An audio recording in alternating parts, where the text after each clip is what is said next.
حضرت یحییٰ علیہ السلام کا واقعہ۔ حضرت عبداللہ بن عمر رضی اللہ عنہ فرماتے ہیں کہ حضرت یحییٰ علیہ السلام خوف خدا میں بہت رویا کرتے تھے۔ ایک دفعہ اتنا روئے کہ ان کے رخسار پھٹ گئے اور ان پر گوشت اور چمڑا غائب ہو گیا، اور بالآخر ان کے دانت واضح طور پر نظر آنے لگے۔ آپ کی والدہ محترمہ نے یہ دیکھا تو ان سے رہا نہ گیا۔ فرمایا، بیٹا، مجھ سے تمہاری یہ حالت دیکھی نہیں جاتی، اگر میں تمہارے دانتوں کے چھپانے کا بندوبست کروں تو کیسا رہے گا؟ آپ نے عرض کیا، بہت بہتر ہے، آپ کی مرضی۔ آپ کی والدہ محترمہ نے اون لے کر اس سے ایک پھاہا سا بنایا اور آپ کے چہرے پر رخساروں کی جگہ رکھ دیا۔ لیکن حضرت یحییٰ علیہ السلام جب رونا شروع کرتے تو وہ روئی کا گالا جو تھا وہ اتر جاتا اور آپ کی والدہ محترمہ اس گیلے روئی کے گالے کو اتار کر اس کی جگہ نیا پھاہا رکھ دیتی۔ حضرت یحییٰ علیہ السلام پھر روتے اور پھر وہ گیلی روئی جو ہے آپ کے آنسو سے تر ہو جاتی۔ آپ کی والدہ محترمہ سے پھر اسے بدل دیتی اور کئی بار ایسا ہوا۔ حضرت زکریا علیہ السلام جب اپنے ماننے والوں کو واعظ و نصیحت فرماتے تو لوگوں سے پوچھ لیتے کہ تم میں حضرت یحییٰ علیہ السلام تو نہیں بیٹھے؟ اگر آپ بیٹھے ہوتے تو حضرت زکریا علیہ السلام آپ کو کی بہت زیادہ رقت قلبی کا لحاظ کرتے ہوئے قیامت اور جہنم کا ذکر نہ کرتے۔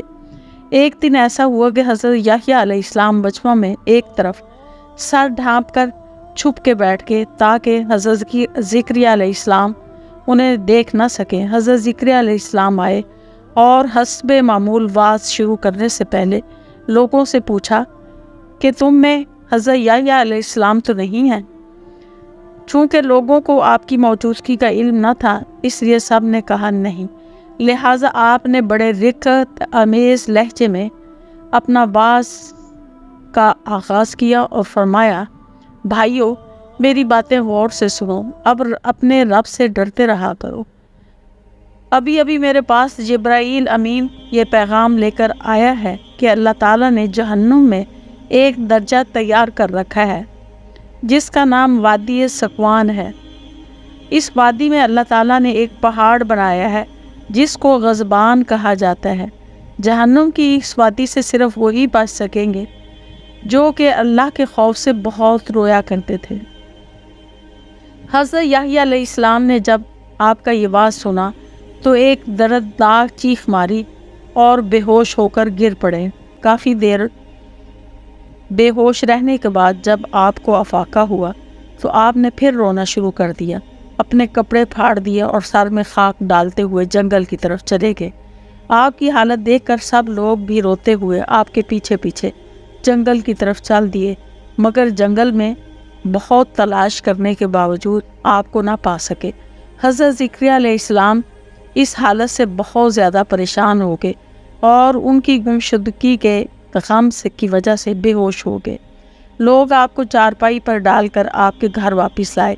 جب آپ کی زوجہ محترمہ نے یہ صورتحال دیکھی تو لوگوں سے حضرت یحییٰ علیہ السلام کے بارے میں پوچھا۔ لوگوں نے ان کو سب کچھ بتا دیا، جس سے ان کی آنکھوں میں بھی آنسو آ گئے، اور حضرت یحییٰ کی والدہ نے جب یہ بات سنی تو صبر نہ کر سکی، اپنی لاٹھی اٹھائی اور حضرت یحییٰ کی تلاش میں نکل پڑی۔ آپ کی والدہ 3 دن تک مسلسل جنگل میں آپ کو تلاش کرتی رہیں، مگر آپ نہ ملے۔ بالآخر آپ کی والدہ نے چند چرواہوں کو دیکھا جو جنگل میں بکریاں چرا رہے تھے۔ انہوں نے ان چرواہوں سے آپ کے بارے میں پوچھا۔ چرواہوں نے کہا، اور تو ہمیں کچھ معلوم نہیں، البتہ گزشتہ رات ہم نے اس پہاڑ سے کسی آدمی کی آواز سنی تھی جو یہ کہہ رہا تھا، ہائے افسوس، جہنم میں وادی سکوان بھی ہے، ہائے افسوس، وہاں غضبان پہاڑ بھی ہے، ہائے افسوس، جہنم کی آگ کتنی سخت گرم ہے۔ آپ کی والدہ پہاڑ کی طرف گئی تو دیکھا کہ حضرت یحییٰ علیہ السلام غم زدہ اور پریشان حالت میں بیٹھے ہوئے ہیں اور وہی کچھ کہے جا رہے ہیں جو چرواہوں نے بتایا۔ انہوں نے آپ کو اٹھایا، سینے سے لگایا اور پھر ساتھ لے کر واپس گھر کی طرف آئیں۔ گھر آ کر آپ کی والدہ نے جو کی روٹی اور گوشت آپ کے سامنے رکھا اور کہا بیٹا اللہ تعالیٰ نے ماؤں کی اولاد پر جس حق کی قسم اٹھائی ہے میں اسی کا واسطہ دے کر کہتی ہوں۔ بیٹا اللہ تعالیٰ نے ماؤں کے اولاد پر جس حق کی قسم کھائی ہے تجھے اسی کا واسطہ دے کر کہتی ہوں کہ میری بات مان، جا یہ کھانا کھا لے اور کم از کم آج کی رات ہی آرام کر لے۔ یہ بوسیدہ کپڑے بھی اتار دے۔ حضرت یحییٰ علیہ السلام ماں کی مامتا کے سامنے مجبور ہو گئے اور رو پڑے، لیکن پھر کھانا جو ہے وہ کھا لیا اور کھانے کے بعد سو گئے۔ جب سحری کا وقت ہوا تو حضرت جبرائیل علیہ السلام آپ کے پاس آئے اور آپ کے پاؤں کو ہلا کر آپ کو بیدار کر دیا۔ کہنے لگے جناب یحییٰ، اللہ تعالیٰ آپ کو سلام کہتا ہے اور فرماتا ہے کہ شاید آپ کو میرے گھر سے بڑھ کر کوئی اور اچھا گھر مل گیا ہے جس کی وجہ سے آپ آرام سے سو رہے ہیں۔